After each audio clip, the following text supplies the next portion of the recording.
ಶ್ರೀ ಗುರುಭ್ಯೋ ನಮಃ. ವೀಕ್ಷಕರೇ, ಇವತ್ತಿನ ಈ ಒಂದು ವಿಡಿಯೋದಲ್ಲಿ ನಾನು ನಿಮಗೆ ಸಿಂಹರಾಶಿಯವರ ಜೂನ್ ತಿಂಗಳ ಸಂಪೂರ್ಣ ಮಾಸ ಭವಿಷ್ಯ ಹೇಗಿರುತ್ತೆ, ಜೂನ್ ತಿಂಗಳಲ್ಲಿ ಗ್ರಹಗಳ ಸಂಚಾರದಿಂದ ಆಗ್ತಕ್ಕಂಥ ಮುಖ್ಯ ಬದಲಾವಣೆಗಳೇನು, ಆ ಬದಲಾವಣೆಗಳಿಂದ ಸಿಂಹರಾಶಿಯವರ ಜೀವನದಲ್ಲಿ ಏನೆಲ್ಲ ಚೇಂಜಸ್ಗಳನ್ನ ಕಾಣಲಿಕ್ಕೆ ಸಿಗುತ್ತೆ ಅಂತ ಈ ಒಂದು ವಿಡಿಯೋದಲ್ಲಿ ತಿಳಿಸ್ಕೊಡ್ತೀನಿ. ಅದಕ್ಕೆ ಮುಂಚೆ ಯಾರೆಲ್ಲ ನಮ್ಮ ಒಂದು ಚಾನಲ್ಗೆ ಫಸ್ಟ್ ಟೈಮ್ ವಿಸಿಟ್ ಮಾಡಿದ್ರು, ಫಸ್ಟ್ ಟೈಮ್ ನೋಡ್ತಾ ಇದ್ರು, ಈ ಕೂಡಲೇ ಭಕ್ತಿಯಿಂದ ಲೈಕ್ ಮತ್ತು ಸಬ್ಸ್ಕ್ರೈಬ್ ಮಾಡ್ಕೊಳ್ಳಿ.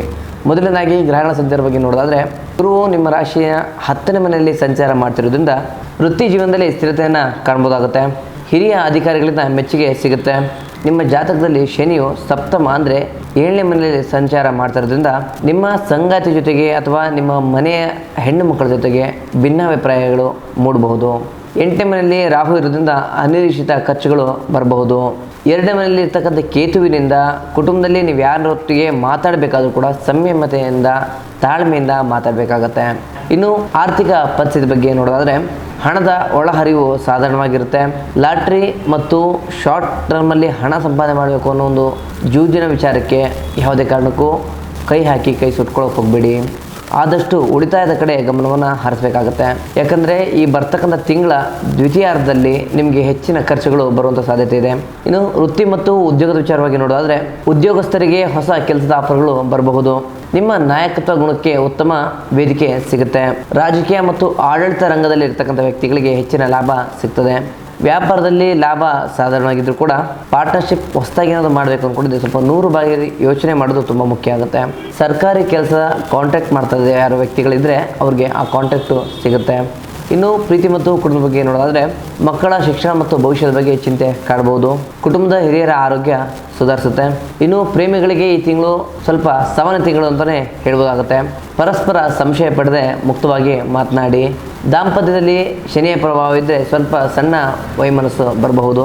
ಇನ್ನು ಆರೋಗ್ಯ ವಿಚಾರ ನೋಡೋದಾದರೆ, ಅತಿಯಾದ ಕೋಪದಿಂದ ನಿಮಗೆ BP ಹೆಚ್ಚಾಗುವಂಥ ಸಾಧ್ಯತೆ ಇದೆ. ಆದ್ದರಿಂದ ಮನಸ್ಸನ್ನು ಮತ್ತು ನಿಮ್ಮ ತಾಳ್ಮೆ ನಿಮಗೆ ತುಂಬ ಮುಖ್ಯ ಆಗುತ್ತೆ. ಶಾಂತವಾಗಿ ಇರಬೇಕಾಗತ್ತೆ. ಪ್ರತಿದಿನ ಸೂರ್ಯ ನಮಸ್ಕಾರವನ್ನು ಮಾಡಬೇಕಾಗತ್ತೆ. ಈ ಒಂದು ರಾಶಿಯವರ ಪರಿಹಾರ ತಂತ್ರಗಳನ್ನು ನೋಡೋದಾದರೆ, 8ನೇ ಮನೆಯಲ್ಲಿರ್ತಕ್ಕಂಥ ಅಷ್ಟಮ ಶನಿಯ ದೋಷದ ನಿವಾರಣೆಗೋಸ್ಕರ ಕುಕ್ಕೆ ಸುಬ್ರಹ್ಮಣ್ಯ ಸ್ವಾಮಿಯ ದೇವಸ್ಥಾನಕ್ಕೆ ಭೇಟಿಯನ್ನು ನೀಡಿ ಆಶ್ಲೇಷ ಬಲಿ ಪೂಜೆಯನ್ನು ಮಾಡಿಸಬೇಕಾಗತ್ತೆ.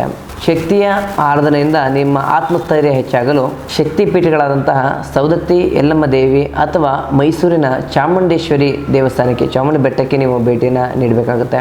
ಮತ್ತು ಅದೇ ರೀತಿ ತಾಮ್ರದ ಉಂಗುರವನ್ನು ನಿಮ್ಮ ಉಂಗುರದ ಬೆರಳಿಗೆ ನೀವು ಧರಿಸಿದ್ದೆ ಆದರೆ ಅದು ನಿಮಗೆ ಶುಭ ಫಲವನ್ನು ತಂದುಕೊಡುತ್ತೆ. ಈ ಒಂದು ರಾಶಿಯವರ ಅದೃಷ್ಟ ಸಂಖ್ಯೆ 1, 5 ಮತ್ತು 9 ಮತ್ತು ಅದೃಷ್ಟ ಬಣ್ಣ ಕೇಸರಿ ಮತ್ತು ಕೆಂಪಾಗಿರುತ್ತೆ. ಈ ಒಂದು ರಾಶಿಯವರ ಶುಭ ದಿನ ಬುಧವಾರ ಮತ್ತು ಭಾನುವಾರ ಆಗಿರುತ್ತೆ. ಒಟ್ಟಾರೆಯಾಗಿ ಸಿಂಹರಾಶಿಯವರಿಗೆ ಜೂನ್ ತಿಂಗಳು ಅನಿರೀಕ್ಷಿತ ಸವಾಲುಗಳು ಎದುರಾದರೂ ಕೂಡ ನಿಮ್ಮ ಆತ್ಮಸ್ಥೈರ್ಯದಿಂದ ಅದರಿಂದ ಮುಕ್ತಿ ನೀಡ್ತೀರಾ. ಮಾತಿನ ಸಂಯಮವೇ ಈ ತಿಂಗಳಿನ ನಿಮಗೆ ಯಶಸ್ಸಿನ ಮಂತ್ರ ಅಂತ ಹೇಳ್ಬೋದು. ಒಟ್ಟಾರೆಯಾಗಿ ಇದಾಗಿತ್ತು ಸಿಂಹರಾಶಿಯವರ ಜೂನ್ ತಿಂಗಳ ಸಂಪೂರ್ಣ ಮಾಸ ಭವಿಷ್ಯ. ನಿಮ್ಮದು ಕೂಡ ಸಿಂಹರಾಶಿ ಆಗಿದ್ದರೆ ಓಂ ಸುಬ್ರಹ್ಮಣ್ಯ ಸ್ವಾಮಿಯ ನಮಃ ಅಂತ ಹೇಳಿ ನಮಗೆ ಕಮೆಂಟ್ಗಳು ತಿಳಿಸಿ. ಹಾಗೆ ನಮ್ಮ ಈ ಒಂದು ವಿಡಿಯೋನ ಹೆಚ್ಚಾಗಿ ಲೈಕ್ ಮತ್ತು ಶೇರ್ ಮಾಡಿ. ಇನ್ನು ನಿಮ್ಮ ಜೊತೆ ಇರ್ತಕ್ಕಂಥ ಯಾವುದೇ ಸಮಸ್ಯೆಗಳ ಪರಿಹಾರಕ್ಕೋಸ್ಕರ ನಮ್ಮ ನೇರ ಭೇಟಿಗಾಗಿ ಕೆಳಗೆ ಕಾಣ್ತಕ್ಕಂಥ ನಂಬರ್ಗೆ ಕರೆ ಮಾಡಿ ನಮ್ಮನ್ನು ನೇರ ಭೇಟಿಯಾಗಿ ನಿಮ್ಮ ಸಮಸ್ಯೆನ ಪರಿಹಾರ ಮಾಡ್ಕೊಳ್ಳಿ. ಮುಂದಿನ ವಿಡಿಯೋದಲ್ಲಿ ಸಿಗೋಣ. ಧನ್ಯವಾದಗಳು.